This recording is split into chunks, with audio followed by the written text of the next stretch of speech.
200,000 teens start smoking every year. Many taxes, education policies and bans have been put forward, but as we can see, it is not very effective. Wow, I'm really itching for a smoke right now. It has been suggested to the UK government that banning branding of cigarettes would help decrease the number of people that smoke.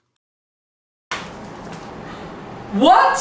Brandless cigarettes? How will I ever identify with my fellow peers who also smoke the same brand? Such a social group will now be non-existent because we all smoke the same brand of cigarettes. I don't want this anymore.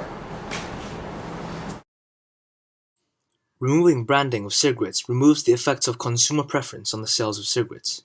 Removing that hopes to decrease the demand for cigarettes, and then less people will be smoking. It's okay, I'll just lower my price, then more people will continue to start smoking. Well, removing branding leaves low price to be the only way to get more sales for cigarette companies. According to the forces of supply and demand, the lower the price, the less the quantity of cigarettes supplied by companies, which could also decrease the quantity demanded by public for cigarettes. These here are graphs for the market of cigarettes. The marginal private benefit, or MPB, that the benefit of consumption of a good is equal to the demand for cigarettes. However, we can see the marginal social benefit, or MSC, that is, the benefit of the consumption of the good gives to society, is less than MPB. This causes welfare loss and is called negative consumption externality, where this is a type of market failure, since this signifies that too much resources are used in products that do not benefit society as a whole, such as cigarettes. In theory, the banning of branding would decrease demand until the MPB is equal to the MSC, solving the welfare gap. This is a type of persuasion to consumers to buy fewer cigarettes, since the plain package would be less appealing, and then they would be more inclined to not buy cigarettes at all.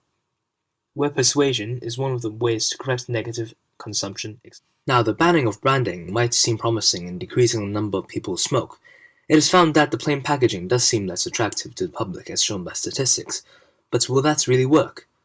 Australia has been the first country to use standardized packing for cigarettes, in the same hopes of stopping people smoking. However, in 2011, the first year it was put forward, not only did the cigarette sales not decrease, it increased by 0.3%, reversing the continuous drop in the last 4 years. Looking at the example of Australia, the brand banning might not be as effective as it seems to be. The banning of branding will very likely have a negative impact on small shops and small businesses that sell cigarettes, since there will be a lower demand for cigarettes and the small shops will have less sales. Moreover, the printing industry will also be affected since different brand printing will be removed from the cigarette boxes. That's another reason not to go forward with this policy. Again, this policy is likely to cause the flow of illegal cigarettes in the black market. Stats from Australia state that the amount of illegal counterfeit tobacco or smuggled tobacco increased to reach a new record in the first year the policy was put forward. It has been suggested that education would be a better means of deterring the public to start smoking.